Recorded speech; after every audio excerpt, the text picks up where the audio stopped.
He's Lamelo Ball, one of the top freshmen in the nation.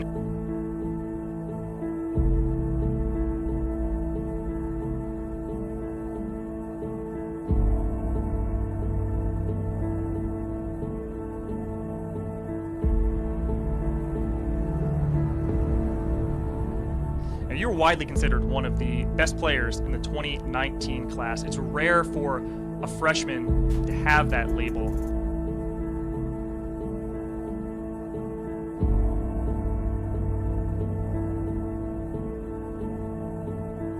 With the Ball situation, it became so much about personality, and it was larger than life.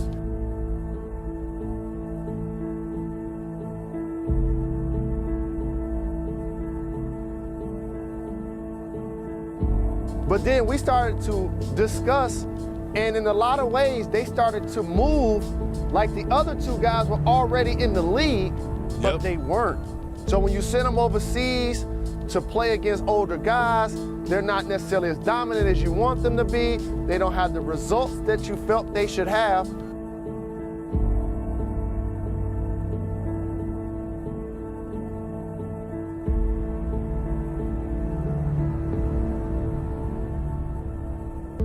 2 years ago, Lamelo Ball was a sophomore in high school, ranked as a top 10 player in his class, and arguably the best point guard of any player his age in the entire country. Fast forward 2 years, and Lamelo was just offered his first and only college scholarship offer, with just 5 months left in his high school career, to a small D1 college. In fact, Lamelo Ball isn't even the best player on his own team. Things didn't go quite as well as we once may have thought. But why? But why?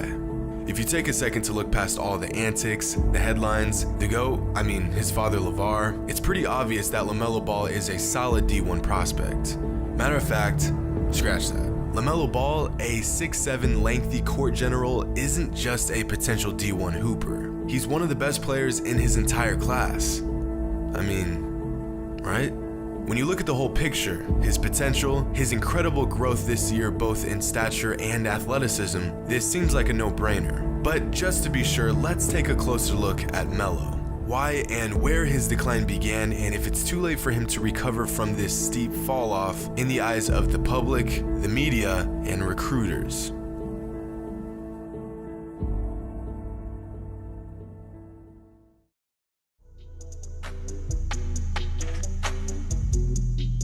By now, it seems like Lamelo has been in the spotlight for what seems like years. And that's because, well, it has been years. In the early months of 2016, we got our first glimpse at Lamelo Ball, way back when he was a 14-year-old freshman starting on the best high school basketball team in the country in Chino Hills. To be fair, the cameras were only there because of Lonzo, but the icing on the cake was watching this young, twitchy 5'8" freshman ball out on some of the best teams in California. At the time, there were rumors floating around that Melo would end up being the best of the three brothers. His father said it, Lonzo said it, and to no one's surprise, Lamelo himself said it. But honestly, if you watch these old highlights, that wouldn't surprise you too much. He played the game like he was born with a basketball in his hand. He could slow the game down and speed it back up virtually at will. As a 14-year-old kid playing varsity basketball, he was on the same wavelength as his brothers, one of them being 4 years older than him and 1 year away from the NBA. Simply put, he passed the eye test, and the talk of potential was more than just hype. It was completely legit. Everyone speculated that he would become one of the best high school players in the country, and that never quite happened since he dropped out of high school before his junior season even began. But a 92-point game, a top 10 national ranking, a state championship, and a national championship in just his first 2 seasons of high school, I'd say the predictions were correct. At a young age, recruiters speculated that his game would eventually reflect Lonzo's. And although he has strayed away from his natural point guard abilities in the past, with his 35 shots per game and 40-foot bombs, this season it seems like he has focused in on his natural court general-like talents. The vision, the ability to turn a rebound into a fast break at any moment, the skills to take over games in other ways than just scoring, and the maturity to know when not to. It's very reminiscent of Lonzo, For a while there, I was skeptical about Melo's athleticism, considering Lonzo was a freak athlete. But then he comes out and does stuff like this and reassures me that he is every bit of an elite athlete. And the last and most eye-opening development that fans predicted was his insane growth spurt. From 5'8" his freshman season, to 6'1" his sophomore season, to 6'4" last season, and now, unbelievably, mans is 6'7". 6'7". But I mean, it kinda makes sense. His dad is 6'5", LiAngelo is 6'5", and Lonzo is 6'6". So, yeah, we should have all seen this coming. Still, it feels like yesterday that he was just that short kid that needed all the space in the world to get his shot off in a high school basketball game. Now, as a 6'7" point guard, Lamelo has elite height for his position even at NBA standards. The only point guards in the entire league that are taller than him are Ben Simmons and Isaac Bonga. Even crazier, there is only one shooting guard in the entire NBA that is taller than Melo, which means that LaMelo Ball is now taller than 99% of all NBA guards. So I'd say the speculation regarding his potential height was pretty accurate. Keep in mind, Lamelo is actually only supposed to be a junior right now. LeVar reclassified him back in 8th grade so he could play in high school with his brothers. So at this point, he could very well keep growing. And when you look at just how far he has come and how high his ceiling truly is, it's easy to see why he was once ranked as the best point guard in the class of 2019 in the entire country. And yet here we are in 2019 and Lamelo is nowhere to be found on any ranking leaderboard. Not on Rivals, not on ESPN, not on 24/7 Sports. As a 13-year-old, he was legitimately verbally committed to UCLA and had interest from Virginia and Washington State. Now, as a senior in high school, he has one offer. One scholarship offer to Alabama A&M, a relatively small D1 program.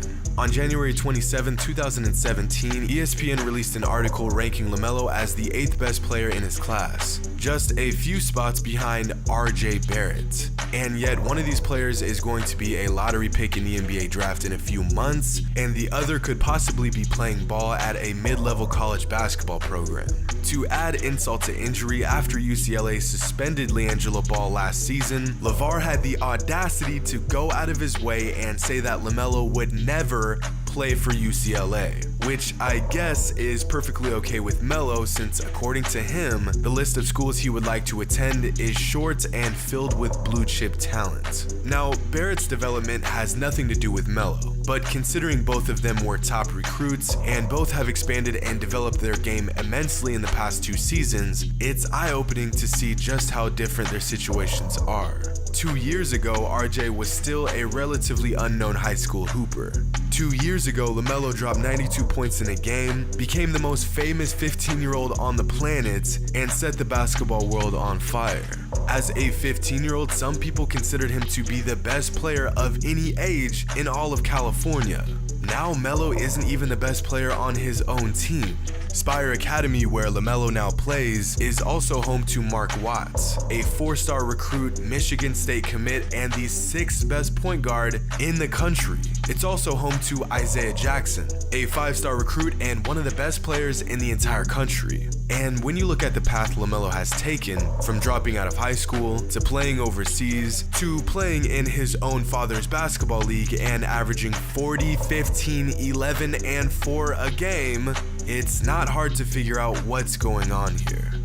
LeVar Ball was beyond confident that Lamelo would be a generational talent. LeVar was making moves and stirring the pot knowing that he would have Lamelo and even Lonzo as leverage. He literally didn't care if Melo played college ball. He actually believed that his son would be such an overwhelming talent that his route to the NBA wouldn't need high school or college ball. In fact, in August of last year, when discussing Lamelo's college eligibility, LeVar said, "We'll worry about it when we get there. Who cares? If he can't play, then he can't play. It doesn't mean he'll stop working out and getting better. Maybe in 2 years they'll change the rule and he'll be able to make it to the NBA straight out of high school."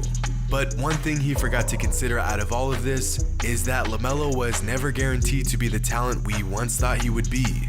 But here's the thing.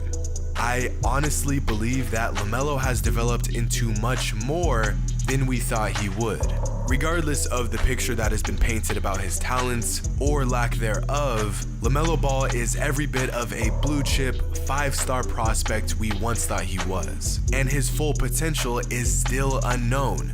Like I said, once you look past the antics, the media, the hype, and just watch the kid play ball, he's got all the tools to be a future draft pick. He may not be Lonzo, but let's not forget, Lonzo was the second best high schooler in the country by his senior season and the second overall pick in the NBA draft. But instead of fighting for a future draft pick spot, Lamelo is fighting for a scholarship to play college basketball. But that's the thing. Melo is very much good enough to play within any college program.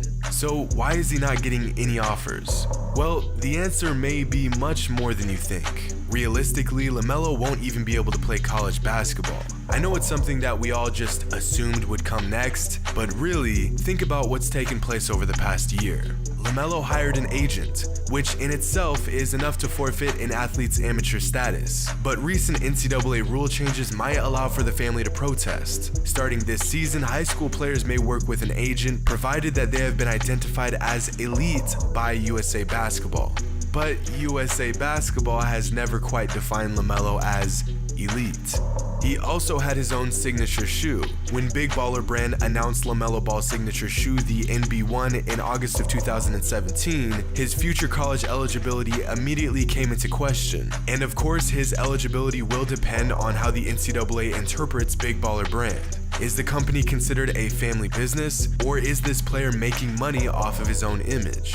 And finally, and most important, Lamelo played pro basketball in Lithuania. And I don't know, I'm not an expert on the subject, but I'm pretty sure if there's one thing that will make you lose your college eligibility, it's playing a professional sport. But according to LeVar, they did not accept any money when they played overseas, so his amateur status should still be intact. But he did sign a contract, and according to the NCAA, if an athlete signs a contract, whether he gets paid or not, he is a professional. So quite honestly, the likelihood that Lamelo will even get to play college basketball is very, very slim. Where he wants to go to college, his family's feud with UCLA, his incredible potential, and the fact that he only has one college offer on the table is completely irrelevant if the NCAA deems him ineligible. So I guess we'll just have to wait and see how the next few months go for the young hooper. But regardless of the outcome, my mind is made up about Melo. He is a certified baller. He's a 17-year-old, 6'7", lengthy floor general with underrated athleticism and a ceiling higher than his NBA lottery pick older brother.